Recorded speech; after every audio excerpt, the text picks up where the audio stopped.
Muli, kapayapaan ang sumating lahat at sana'y nasa mabuti kayong kalagayan, mga kaibigan.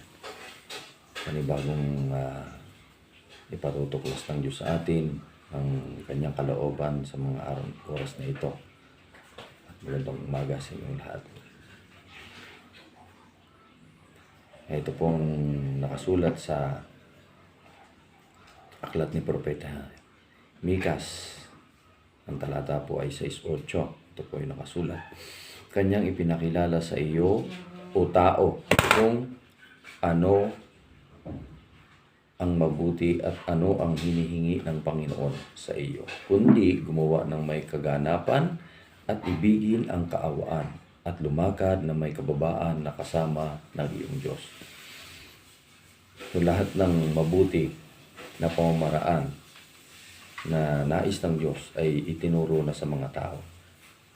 Na ito po ay nakasulat nga po sa banal na kasulatan, mga kaibigan. Kaya po, ang sabi dito, ipinakilala na sa atin yung lahat ng mabuti. Ano yung mabuti? Yung ikabubuti ng ating kaluluwa, ikababanal ng ating kaluluwa, na nais ng Diyos. Kapag ang Diyos po ang nagturo, sa pamamagitan po ng mga banal na kasulatan, ay ito po nga ay sadyang ikabubuti nating lahat. Dahil ito po yung patron o father ng ating buhay. Manual ng buhay natin ang banal na kasulatan.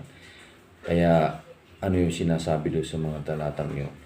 Yung kaawaan, iibigin na may kaganapan. Ano ibig sabihin ng kaganapan? Talagang gumagawa ng mabuti. Hindi lamang po sa salita. Gumagawa at sumusunod sa nais ng Diyos. Yun po yung mabuting tunay na mabuti. Kasi po yung mabuting alam natin, tapos labag naman sa utos ng Diyos o labag sa kalooban ng Diyos, ay hindi mabuti yun. Ang mabuting tinutukoy ng banal na kasulatan, yung lahat ng nakasulat sa banal na kasulatan.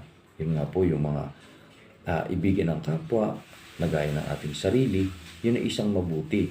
Kasama na po doon yung kaawaan, kababaan ng kalooban. Pag sinabing kababaan ng kalooban po, ito ay nagpapasako sa kalooban ng Diyos. Mga minamahal na kaibigan. Kaya sana po ang panibagong araling ito na matututunan natin, makita sa ating buhay. At higit sa lahat, na ibabahagi natin sa iba. Upang sila din naman ay matuto sa kabutihang nais ng Diyos na gawin ng lahat ng tao.